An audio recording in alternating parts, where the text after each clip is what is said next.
She'll join us in a little bit. Yeah. What's up, guys? Hello, everybody. Happy Saturday. Happy Saturday indeed. Oh, yeah, I can't believe it's the middle of March, to be honest. It's so crazy. Like, I remember it was January, and then I blink, and now it's March. Yeah, I know, right? Time's just been going by so quickly. I see that we already have about like 60 people watching. That's crazy. Yeah, So that now, is pretty crazy. all right. Vicky, did you maybe, I think our last speaker is actually hopping on right now. Did you want to start the introductions for Techpod? Yes, for sure. So, welcome everybody. If this is your first Techpod event, I just want to quickly introduce what Techpod is.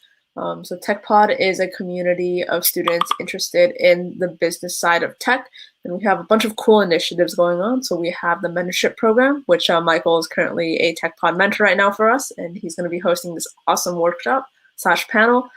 We also have a fellowship program, which we help students get facilitated or like get adjusted to LinkedIn and become content creators. And we also have a newsletter, which I actually just sent in the chat. So you should be able to see a link to subscribe to our newsletter. We send out weekly job postings every single week. And so if you want an easy way to snag an internship or a job, make sure to subscribe and check it out.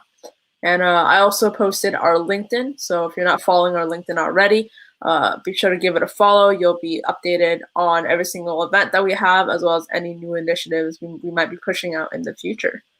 But yeah, that's pretty much it on my end. We're going to pass over the mic over to Michael for him take it away.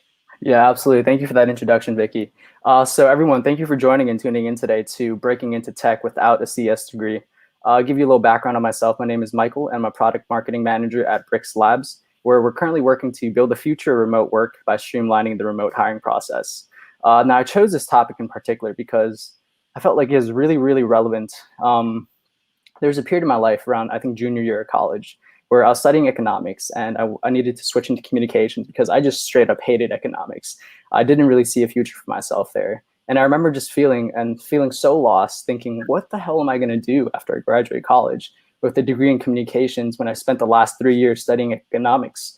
And I've come to realize that not only do you not need a CS degree to work in tech, or not only do you not need to know how to code to work in tech, but the type of degree you have isn't really that important either. I've learned that at the end of the day, most of these startups, most of these tech companies are interested in what you've learned, what you've done in the past, and what you're willing to do with them, for them. And the name of the university you went to and whatever it says on your diploma really isn't that important. With that being said, let's go into the speaker list. So I'd like to introduce you to one of our first speakers, Stephen Chan. So a little background. Stephen graduated from New York University in 2014 with a BS in applied psychology and a minor in chemistry. He founded his first startup, Student to Student, in 2013 to provide low-income students with free test prep instruction. After moving to San Francisco, Stephen joined startup accelerator Y Combinator before moving on to a second startup, HomeSlice, in 2017, and founding his third startup, Beyond, in 2019. Now, Stephen, I'd love to give you the opportunity to tell us a little bit more about yourself and kind of take us through your startup journey. Yeah, well, first of all, thank you for having me. My name is Steven. I am one of the co-founders of Beyond.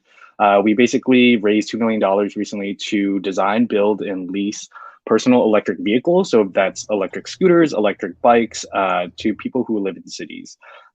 So I guess my journey in tech started in college, probably junior year. Like most Asian people, I started I wanted to be a doctor. I majored in applied psychology. I did chemistry, but halfway through, I started to realize that it just wasn't for me. I didn't enjoy the classes. It was just boring. I didn't want to spend another 8 years sort of like waiting to have impact in the world. Right. So I sort of delved into all things tech. I started going to events. I started talking to people. I started emailing anyone that I knew that was in tech. Luckily, we had a tech club at our school. Mm-hmm. And so that's when I started getting involved and learning more about, what exactly is tech? What does the tech industry look like? And around that time, I basically joined a startup competition where we basically came up with the idea of student to student. We pitched the idea to a bunch of panels, and we competed against like business students, and we basically won. We won $20,000 during college, and we basically went from having an idea on a piece of paper to like winning this money to executing on this idea. And this whole path of like seeing this idea in my mind go from something on paper to live really inspired me and made me realize that like you really don't need a degree in like tech or in business to like go into business. It's really about just having like the energy to like continue pushing forward and figuring out what exactly you don't know, and then how do you actually like learn that and apply that into whatever you need. So that's how I got my first start into startups. After I graduated, I actually worked at a company called Revivin. So I was one of the first employees there, and basically what they did was they took old laptops and refurbished them so that they had a second life for basically nonprofits and basically other organizations that needed access to like laptops, tablets, phones, that kind of thing. Right. So I was one of the first employees there. I basically worked out of the CEO's apartment. So it'd be like, answering some emails, shooting some out, taking some calls, and then like playing with his dog for a little bit. And then just going with him to like, do other meetings. And it was like a really great way to sort of just see what it was like to go from, 0 to 100 in a more legitimate way. Just because, in college, it's sort of very safe, in a startup competition. Right. When you fail, you just fail and you learn, and that's great. But, once you get into like real life, it's like a little scarier, right? And so it was really cool to see him go from like, having no sales, no team, to growing to like, 10 team members, raising a little bit of money, and seeing our revenue actually go from, I think it was like 1,000 to like 10,000. During my time there. Yeah. So we grew a lot. And then since then, I basically realized that if I wanted to be serious about working in startups, I would have to go to the mecca of startups, which is San Francisco. So I moved there, got connected with people at Y Combinator. And so I started helping companies basically talk about what exactly their business is and how they, relate that to their customers, to the press, to their investors. So I did that for probably a year and a half.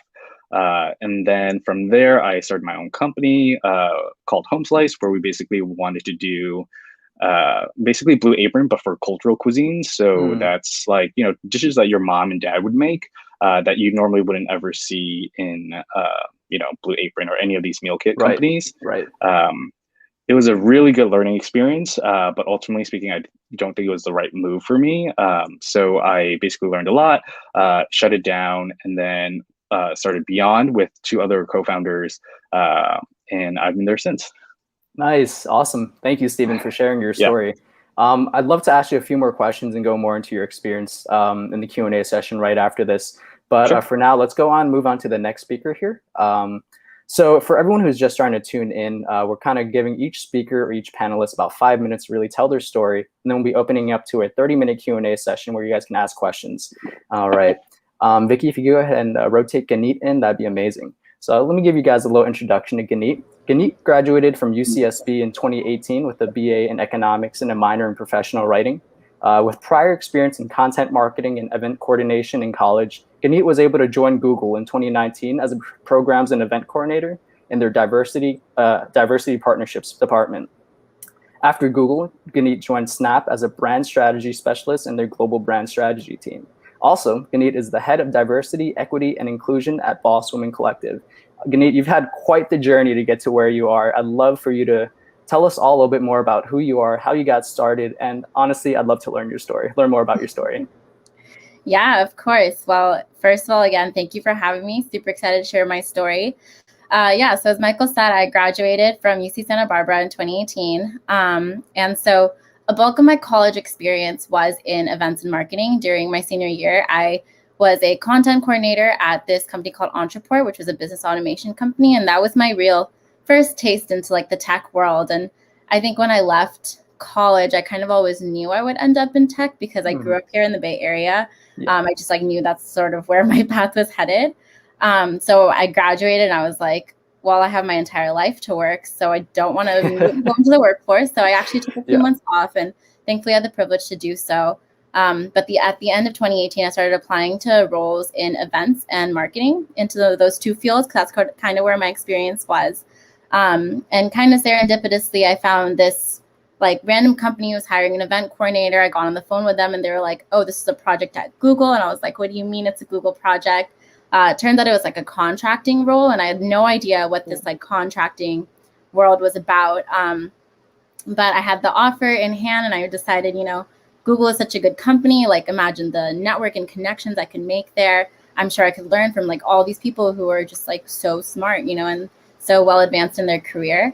So I decided to take that, even though I was like, contracting doesn't feel like the right move post-college. Like I wanted full time, but I really treated it as like a buffer year to understand like exactly what I wanted to go into, because I really wasn't sure. I was like, am I truly passionate about events? Am I truly passionate about marketing?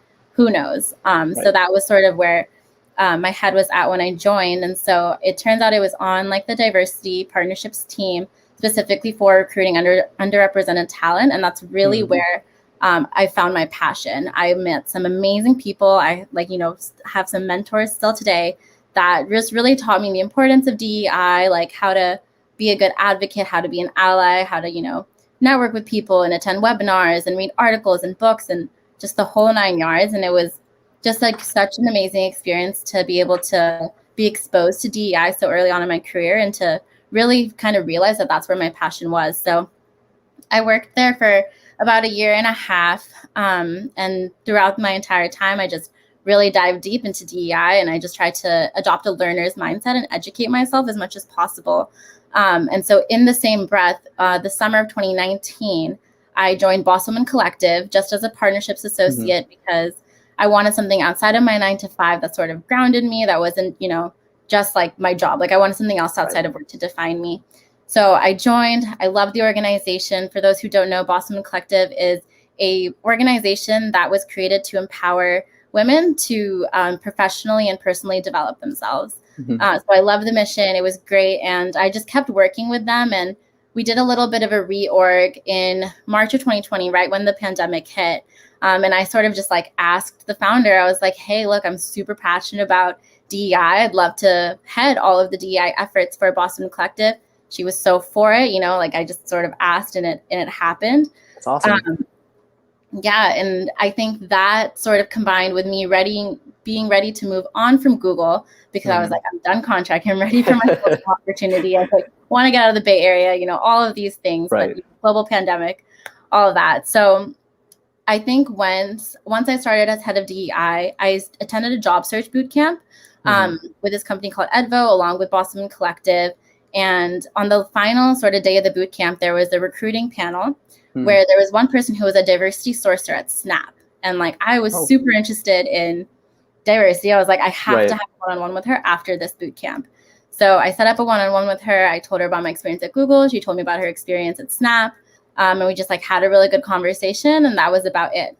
In tandem with this, I started really building out my LinkedIn presence and my brand. I just started posting about DEI, stuff that I'm passionate about. I was like, oh, if I'm learning this, somebody else can, learn from this as well. And so after a lot of networking, a lot of like building my LinkedIn brand, the same person that I had networked with after the boot camp reached out to me and was like, hey, there's this event specialist role at Snap that I think you'd be a perfect fit for.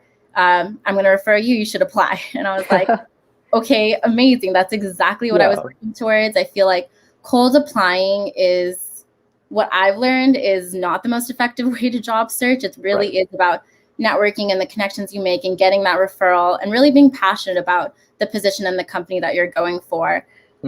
So I started interviewing, and I think the big thing that also sort of like helped me stand out from the crowd, besides my, passion for DEI, and I really got to speak to that with Boss Woman Collective, is I actually made a project for my interview process. So I made a virtual engagement playbook, knowing that in the pandemic, we all went from in-person events to virtual events. It was just like 10 slides. I branded it as Snap, and it just went through like the strategy, content, experience, inclusion and accessibility for virtual events. And the team loved it. I think they were like, wow, who's done like this project before? Like, people usually don't think to go the extra mile for interviews. But I like thought that was a really good idea, and it it worked for me and I got the offer. And so here I am 6 months later as a brand strategy specialist, specifically working on recruiting and DEI events and partnerships, trying to recruit more historically underrepresented talent to Snap.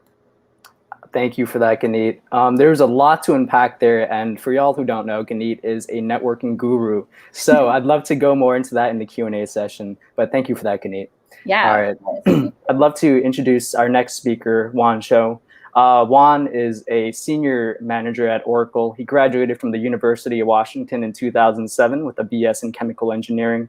Post-graduation, Juan worked as an environmental consultant and a business analyst before joining Microsoft in 2015 as an MBA consultant. After a 4-year stint in Microsoft as a program manager, Juan is now a senior manager at Oracle, working with over 200 engineering teams for regional expansion efforts. All right. Vicky, can you go ahead and help me switch Juan in? All right, while we wait for that, let's see.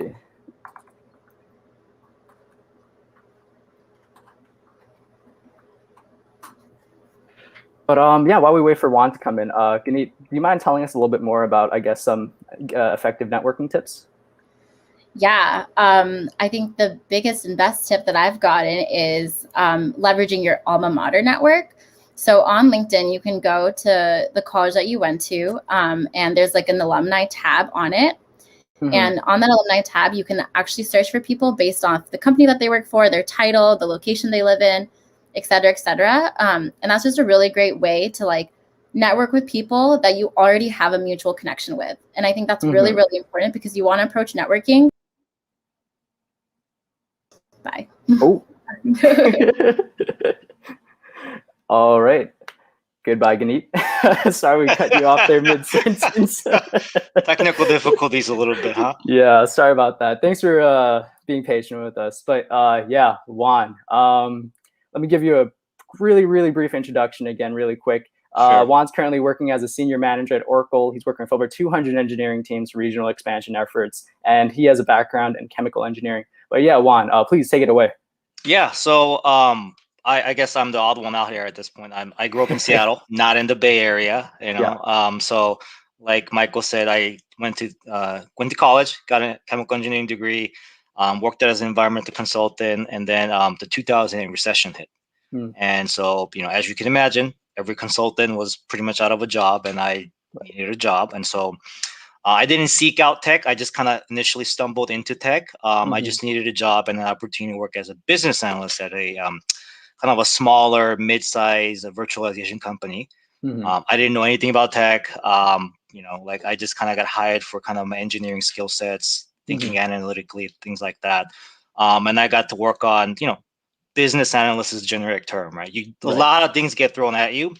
And then in the process of trying to be good at it, I had to ask a lot of questions. You got to understand the product, understand the problem space, and that kind of got me on this journey of learning more and more about tech. And then, as you mentioned, I started my MBA program out in there, and one of the colleagues in there said, "Hey, you should check out this company called Amazon Web Services." And you know, AWS is huge now. Back then, it was still, you know, and so I didn't really know much it was. Happened to get a chance there. Again, I worked at AWS a little bit, about 2 years as a capacity planner. Worked on the support team, but what that enabled me was I wasn't working directly with tech, but I interacted with a lot of engineers. So I had to understand pretty much all the AWS services and how they work so that I can staff the right team to support them. And so that got me a little bit closer to tech, right? And then from there, one of the managers I used to work with jumped over to Microsoft. And then they needed someone to help with the infrastructure planning. So he, you know, kind of brought me over, and then I kind of started working on Azure.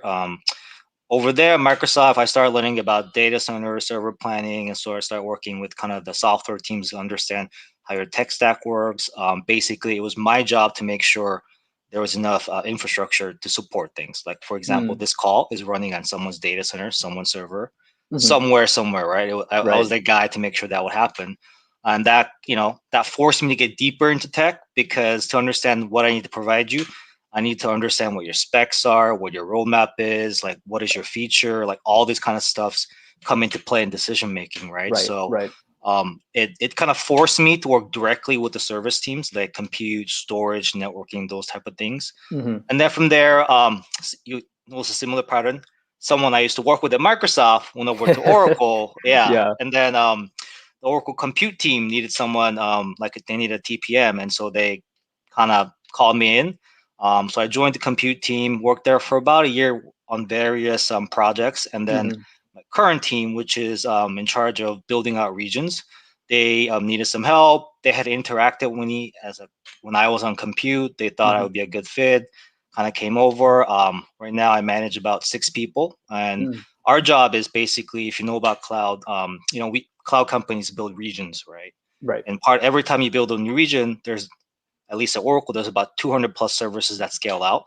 So that program end to end is run by our team. So we set the schedule, the dependencies. If you get stuck, it's our job to make you unstuck, right? Yeah. It's my job to hold you accountable. You were supposed to be done by this day. Why not? What do we need to do to get you there? Right. All those type of things. So yeah.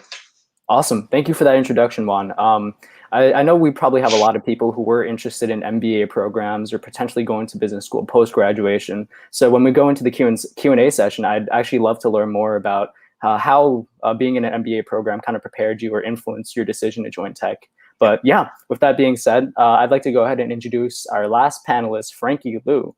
Frankie, he graduated from UCSB in 2019 with a bachelor's in communication.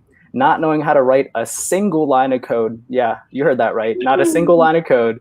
Frankie joined coding bootcamp Hack Reactor for 1 year and was able to be hired as a full-time software engineer at Mint Mobile shortly after. Today, Frankie is starting an extremely bright career in software engineering without ever receiving instruction from a traditional 4-year institution. Frankie, take it away, man.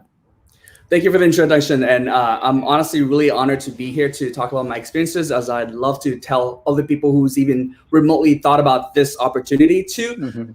Yes, and with that introduction, yes, I actually have not written a single line of code until I would say probably November of 2019. So shortly 3 months after I graduated from Santa Barbara, and wow, it's such a life-changing decision to really quote unquote throw away what you worked for in the last 4 years, obtaining a traditional bachelor's 4-year university degree to pursue something that's completely 180 from what you've learned.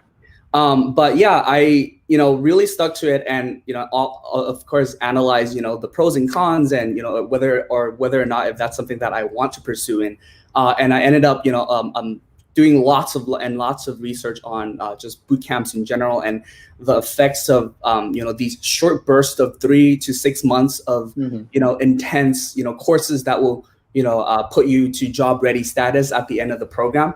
And in this case, it is software engineering for me. I know there are tons of other types of boot camps out there, UIUX design and also data science and things like that. So it's not really only just software engineer, but I also love to highlight the unique field of software engineering, because it's not as much as a certificate based or certification / degree based field, and it's more of just understanding and skill based career. So it's that really sets a lot the bar a lot lower for people without traditional 4-year university degrees to go into this field. And I'd love to talk more about that later if any of you guys have any questions with that. But anyways, yeah, so I came out of that, and honestly, it was a blast to go through a very short burst of period, like I said, 3 months to be exact for me, 13 weeks to finish the program and come out, job search ready to go into looking for jobs. And I would absolutely like to, confirm with Genit and say that networking is such an important part of getting a job, rather than just sending out hundreds and hundreds of applications out there. And I'd love to talk more about that later too. Yeah. But so now I'm at a really good company that I absolutely enjoy, and just really love what I am doing. And whenever I think back about almost 2 years ago, I have not written a single line of code. So if it's something that I could do, I think a lot of people can also do out there. It's just it comes to a lot of logistics and timing of where you are in your life, and whether or not if you're, willing to make that commitment to do that drastic change. Absolutely. No, absolutely. Thank you for that, Frankie. You still have a few more minutes. So I actually just want to ask you, for the people in the audience who don't know how to code, who are still in college and they're not studying CS, but they want to learn how to code. I mean, how did you come about choosing Hack Reactor and choosing to go to a coding boot camp? I mean, what was going through your mind? Yeah, of course. I actually got into UCSB as an art major, and I know, like, that sounds crazy, right? Yeah. STEM, and especially in CS, it's not even related, but it's funny because I was able to look into CS as a field, and also right now I maintain web, and I'm kind of like what people would call web developer / software engineer, as they work in pretty closely together. But I was able to manage to find a similarity of integrating type of art into computer programming. It's so weird, I know, but it's interesting. Lots of it, comes down to kind of just kind of like seeing it in a way where you could create your to integrate your creative freedom into that. And one of my big passions in computer programming is actually making websites from scratch. And that alone sounds, of course, it's very technical, but you could easily make a website. But in order to make it look really good, I think that's a different challenge there in its own. And that niche right there is really where I find that, creative freedom. And with just seeing that, web development / software engineering might be what I could, transfer my background to. That's what really drew me to that. Yeah, no, thanks for sharing that. And I absolutely agree. There's a lot more to web development than just having a pretty website. You can go into UI, UX design, optimizing where to place buttons. How many times can you press a button before it breaks a website? There's definitely a lot of things to consider when going into web development. But yeah, all right, Vicky, if you can go ahead and just rotate all the speakers back in, I'd love that, and we can just go into a general Q&A session here. If you guys have any questions in the audience, feel free to go ahead and just comment in the chat section, and Vicky will be able to highlight that for you. But to just get this Q&A started, let's go back to Steven here. So I remember we were talking about Revive and getting your first job out of college. How did you go about doing that? Because I believe you got a director position there, but you never had a, director experience before, besides your founding your first startup. So what was that like? Yeah. The cool thing about startups is like the titles don't really matter as much. I think if you were to join a startup like early on as one of the first employees, you're really going to be doing everything. And usually the reason why I chose that title was because, when you're interacting with other businesses, you kind of need like a more fancy title so that they take you seriously. Right. But for the most part, I could have been an intern and would have been doing the same job. Yeah. Yeah, but I think like in order to like sort of break in and really get that first, whether it's an internship or a job, and this is in the context of like startups, most startups are underfunded and there's so many things that the founders need to do. If you are passionate about what they're building, just email the founders.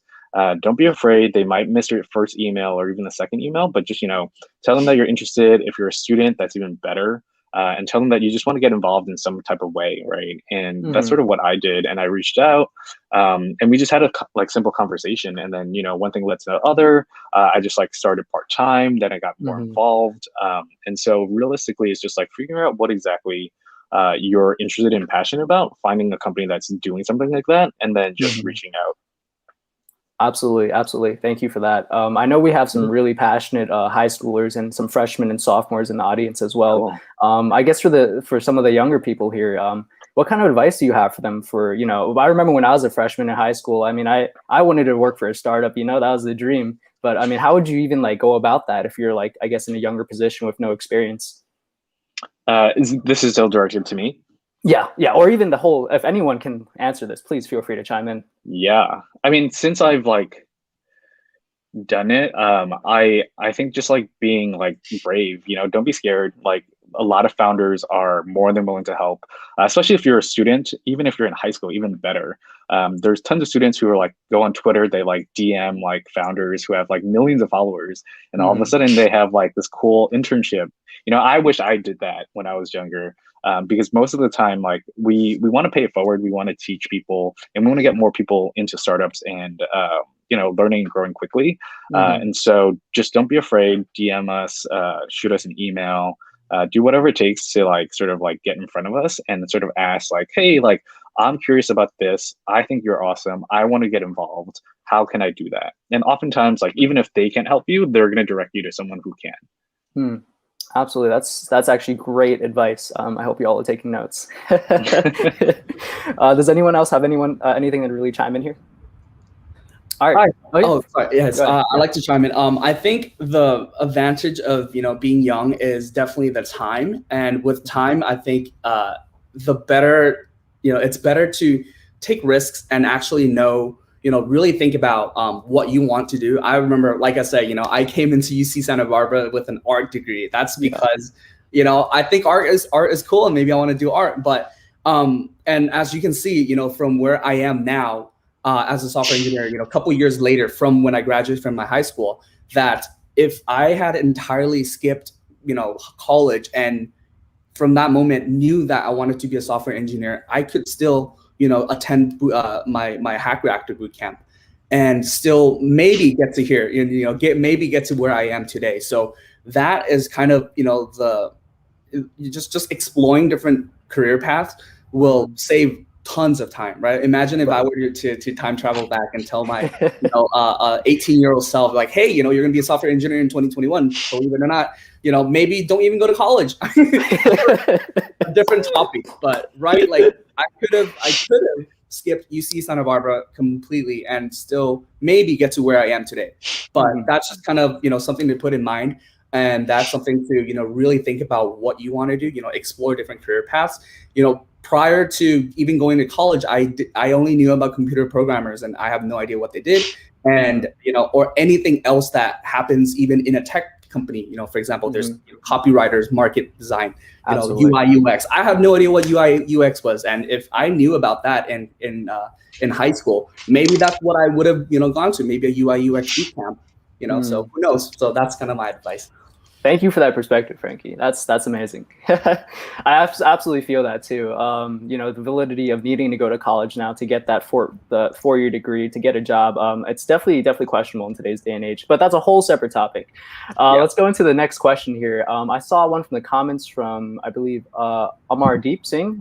He's asking, any specific tips for STEM students who want to explore opportunities with quantitative finance with an MBA? That's a loaded question.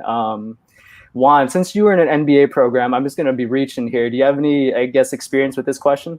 Yeah. So first off, if you're a STEM student who's trying to add another dimension with the MBA, that's actually a very attractive combination, like in tech, versus there's another combo where you don't have the tech background, get an MBA, and try to get into tech. So you're already like a leg up on a lot of candidates.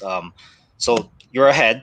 I guess my tips would be there's a lot of companies that look for that combination, and a lot of these companies, a lot of the bigger companies, so to speak, they have specific recruiting channels that you can leverage as an MBA student, and that channel is probably much easier to get a foot in because they view you with a different set of lens than someone coming in professionally with kind of a different background, right? And they're more forgiving that you may not have experience, and they have a lot of times they have roles set up that will allow you to uniquely combine the tech skills and your financial skills together. They purposely have rotational programs. You hear about them at Google, Facebook, all those things, right? And so I would recommend heavily leverage your school and the connections your school has with companies. That's the easiest way. Awesome. And I know you came from a chemical engineering background. So, I mean, how hard was it trying to get into an MBA program from, I guess, a chemical engineering background? Getting into an MBA program, it depends. So every MBA program has a different focus, right? So if you're thinking about getting into MBA program, think really hard of like what you're trying to do. It's a very expensive process. Right. It costs a lot of money.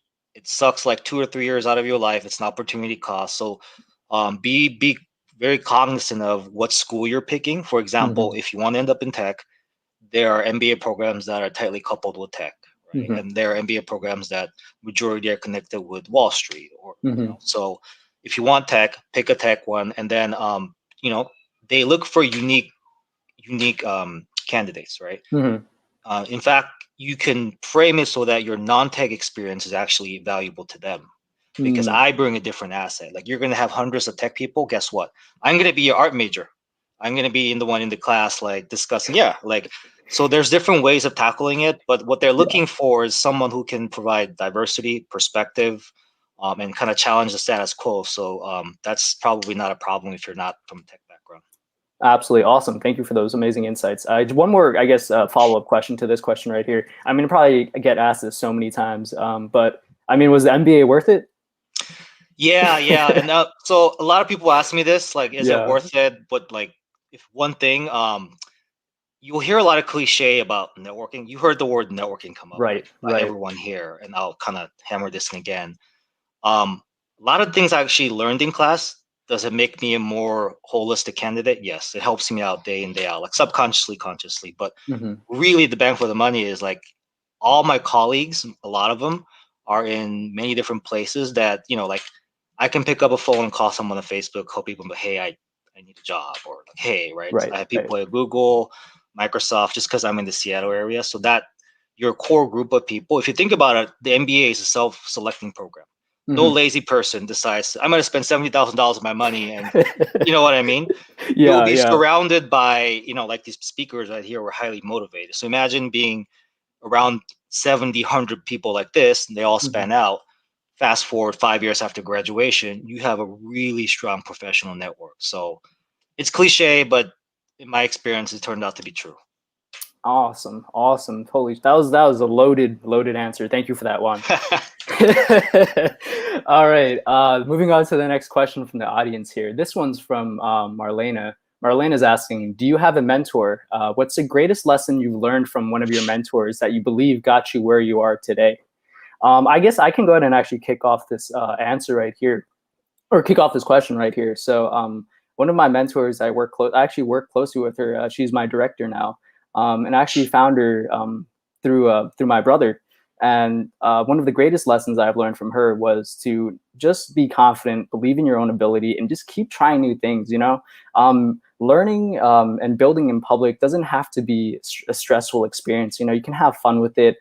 Believe in your ability to grow. And also, one of the biggest lessons that she's actually taught me is when you start becoming successful, when things start clicking, be sure to bring the people around you up with you as well, you know, extending opportunity and empowering others with not just your own advice, but any opportunities that you might see in your feed is honestly a game changer, really.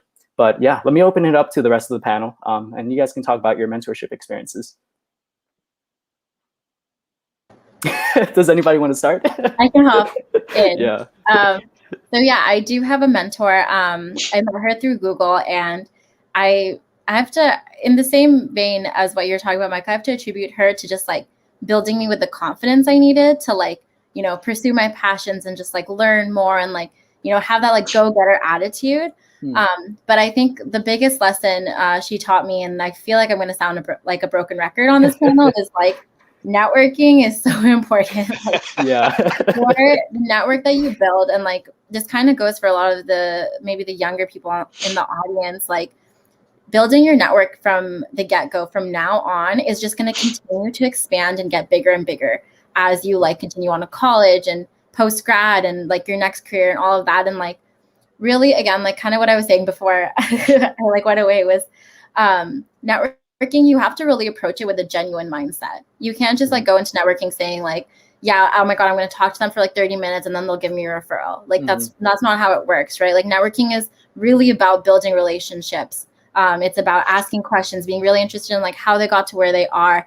They'll probably be interested about like where you are at, like what you're passionate about. They'll ask you questions. And just really having a conversation. The follow-up is super important. Like set a cadence every 3 months after to like check in with the people that you've like set up these informational interviews with and say like, hey, I found this article that I thought you might be interested in, or like whatever it may be. But like having that sort of consistent follow-up is really, really important.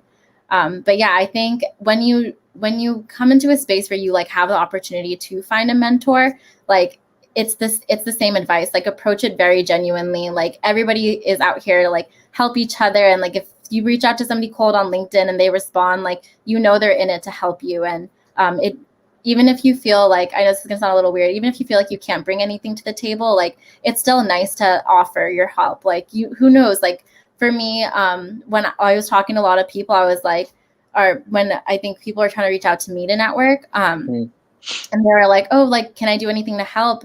And even if I like didn't have any moment, I told them like, hey, like, actually, I'm trying to build my LinkedIn brand. If you could like and comment on my post, that's so helpful to me.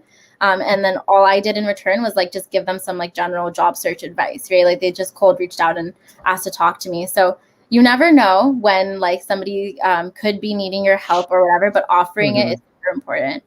That's awesome. That's awesome. I know that before you mentioned that cold applying isn't the most effective way of applying to jobs. And I think everyone on this panel and probably some members of the audience can resonate with that. So, I mean, let me open this question up to the panel. So instead of cold applying, what's the effective strategy then?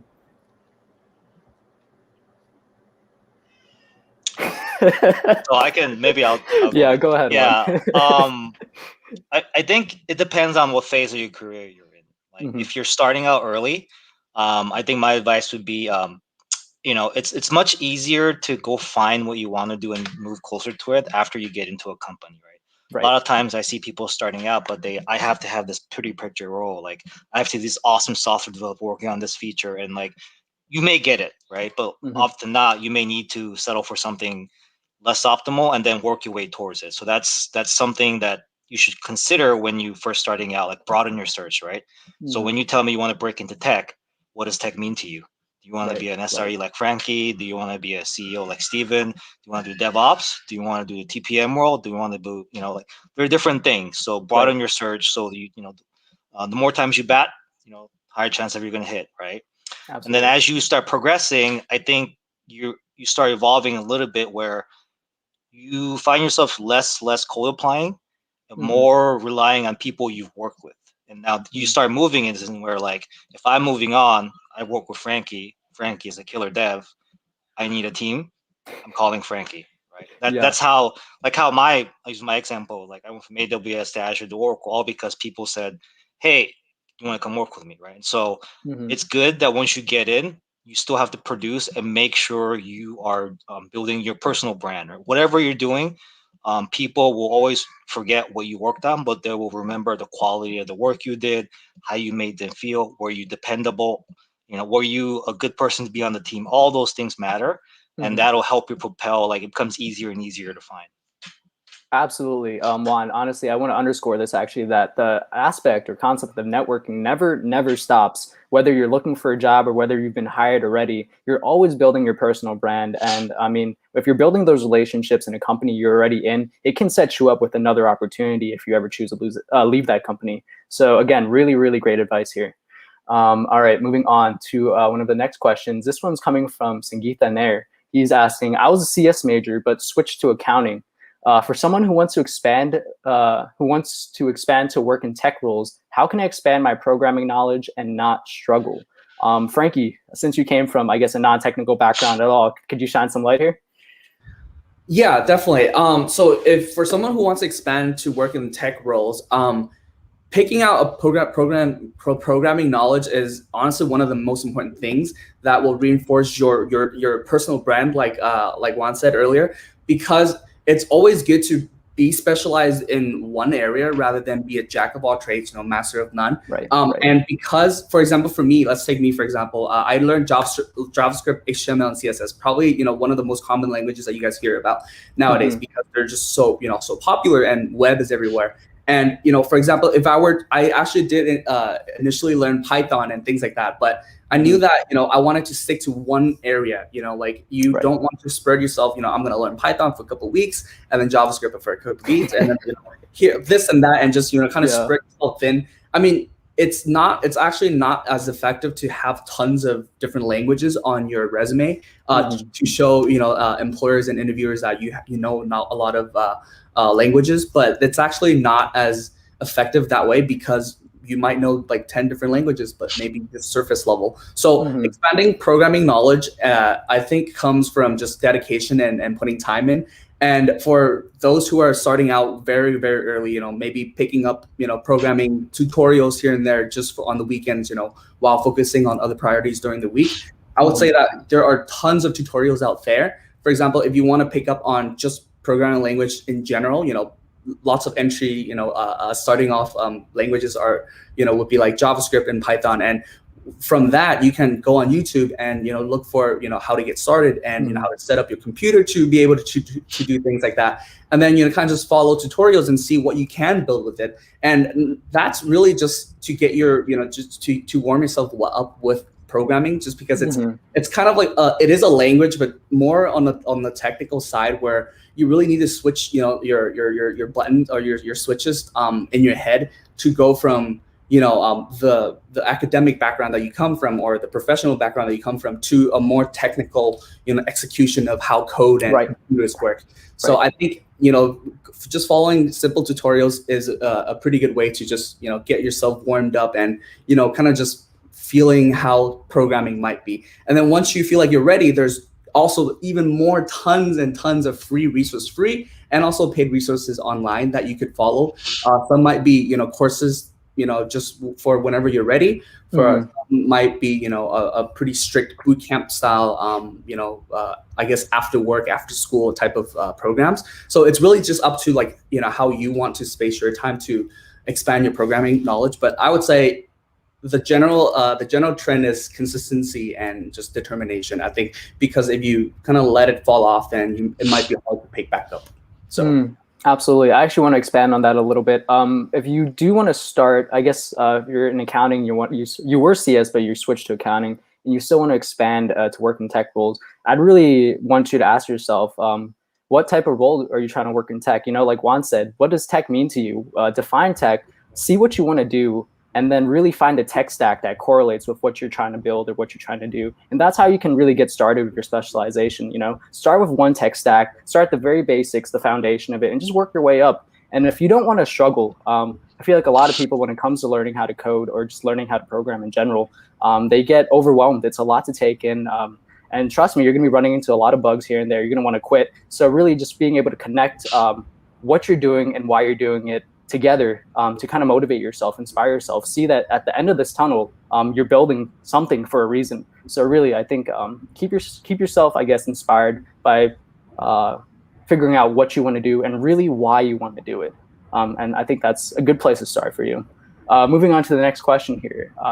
Jane is asking, I think that networking and cold applying don't have to be mutually exclusive, but did you guys talk to more early career profs or more senior members of the workforce when networking? I could shine a little light here too. So when I first initially started networking on LinkedIn, I was really I took like the mass email approach. You know, I was like sending out 100 messages, and it really didn't work. Like Genit said, it needs to be authentic, it needs to be intentional, and it needs to be targeted. So I think a better answer to this type of question, it doesn't really matter too much if it's more of a senior member of the workforce and someone who's just starting out, but it's really finding someone who perhaps you see yourself being in their shoes in a few years ahead, a person that you really want to learn from, someone who you really identify with, or someone you just want to get to know, to learn more about. Whether or not they're senior or not, I think that matters less. But what you want to focus on is more so what they can provide to you and what you can provide to them, and how you guys could really learn from each other. If anyone else wants to really jump in on this question, feel free. I'll piggyback off of that. I think when you're networking, I think the seniority level of the person that you're networking with isn't a huge factor. It really, again, depends on, are your interests aligned? Like, what about them makes you so excited? And I think that's really important to know. Like, when you send out your LinkedIn request, like, you have to send a note with it. You can't just send a cold like connection request to somebody. And in your note, be very specific about like why you're reaching out to them. Be like, hey, I saw your article about XYZ. It was so interesting. It was so inspiring. I would like, do you have 15 minutes to chat? Or like, if you're going to use the alma mater approach, you just say like, hey, you know, we're both gauchos. I'm like about to graduate. Like, I see that you work at XYZ, super interested. Can we have 15 minutes to chat? I think adding that note, it's building off of that, creating a very genuine, authentic connection, because you're letting them know why you're reaching out to them. And then it's kind of on them on if they're going to reach out back or not. Absolutely. And again, I also want you guys to really understand that even at the end of the day, you know, as intentional and as authentic as you can be, sometimes people just have a lot on their plate and they might not be able to reply or really get the chance to see that, or they might even forget to reply. I mean, I know I have like 100 messages in my LinkedIn inbox. So even if they don't reply to that initial connection outreach, but they accept your connection, don't be afraid to reach out a second time to follow up, you know? But yeah, that's really all I have there. If nobody has anything else, we could move on to the next question. All right. Let's see. This is coming from Gwumbi Owode. I'm sorry if I butchered your name. I apologize. But he's asking, I resonate so much with Frankie. I don't even know what UI/UX is, and I'm trying. Oh, wait. I'm sorry. Actually, that's not even a question. Whoops. I'll go on. Oh, this one's from Janila. You were talking about UX UI design. Is that something that you can do as a software engineer, or is it its own career in itself? I can kick this off actually too. So UI UX can be definitely a whole career in itself. UI designers, UX designers. But with that being said, you could definitely learn UI UX as a software engineer, and I think it's actually a lot more beneficial if you're a front end dev and you know UI UX design. You'll be saving the design team a lot of time, your PM a lot of time. You know, it's just very, very beneficial if you're looking to get into front-end development to learn UI, UX design. Do you guys have anything to really say about this? Yeah, I can jump in. So I know I briefly talked about UI UX design earlier, and like I said earlier, one of the parts that I really love about development for web dev is to create something from scratch, and that means that maybe you want the checkout cart button on the top right because it's the most convenient and most obvious place to place there. And so that, for an instance, would be UI UX.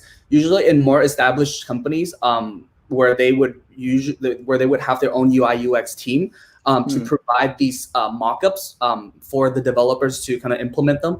And that way I would say most companies go that way because it's just the most efficient, because you don't need to have the developers to come up with design at the same time as they're writing code for it. But I do know, and Stephen probably could talk a bit about this, about how startups might, because of maybe shortage in teams and talent, maybe the developers are tasked to do everything on so it really depends, but definitely its own type of field on the side, because it's just better to have people that are more professionally trained to do UI UX rather than have the developers do that as well. But I'm someone who loves design and web design and UI UX. So yeah, that's awesome. Thank you. I can actually add a little bit more. So there is actually an entire field of UX UI where you don't have to do any type of coding. Usually that's in like the sort of ideation phase where you're working with teams to sort of figure out what exactly you want to build, and then building like lightweight frameworks around it so that you can test these ideas out. And for those, generally speaking, you don't really need any sort of like software engineering skills. And then there's also people who are really good at developing these like apps. So I think there's like two buckets there, and I guess you can sort of figure it out and try it out and see which one is for you, because there is like an entire career dedicated just to like ideation and creating stuff without having to code. And then there's also like this entire field of like creating things that involve code. Yeah. Awesome. Thank you for telling us about that. We are starting to run a little short on time here, so let's just go into rapid fire mode with our answers here. This one is coming from Ibionit. He's asking, if your GPA was just average in undergrad, but to get into an MBA program, you need a really high GPA. I guess what he's trying to ask here is, do you really need a super high GPA to get into an MBA program?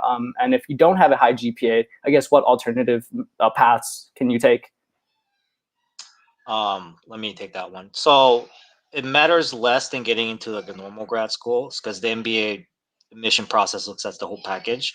If you feel like your GPA isn't outstanding, you can augment it with other extracurricular activities, right? Saying like I, contributed to an open source project is much better than someone who has none of that and like a 4.0 GPA, for example. Awesome. Thank you for that. Next question. Do people lie in their resume to get better jobs? And if so, is it a good idea?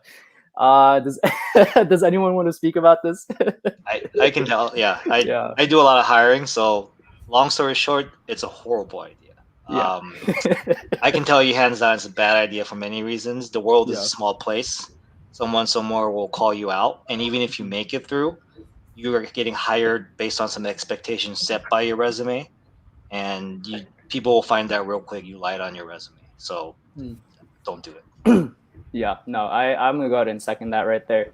All right, question from Vivian Sun for Juan. She's asking, how has getting an MBA helped you in your career in tech? Any thoughts on deferred admission opportunities for MBA programs? Yeah, for me, it makes you a more multi-dimensional person at work. So because I have an MBA, like I'm a little bit dangerous in multiple areas. Like, so I can have a day where I'm meeting with finance and we're discussing about the bottom line. I'm meeting with the UX team and I'm talking about user flow. I'm talking with the product team about, all of that. And then so I can do all of that. So that makes you a, like a jack of all trades type of person. So there are benefits to that, right? And so I find myself being able to cover a lot of ground. So that's definitely something I would not have been able to do without the MBA. Deferred admission opportunities. What is that referring to? I think instead of being admitted, I think in this admission cycle, they're probably going to be admitted in the next admission cycle, but they're still accepted. I think can anyone shine some light on the deferred admission? I mean, if that's the case, like I don't see why you would change your decision based on that. All that means is that it's going to come at a later point and you have more time to gain experience. Gotcha. Okay. So we should be bringing this up, wrapping this up. Let's just take one more question, then we can go ahead and close this for today. I think this is actually a really, really important question to ask.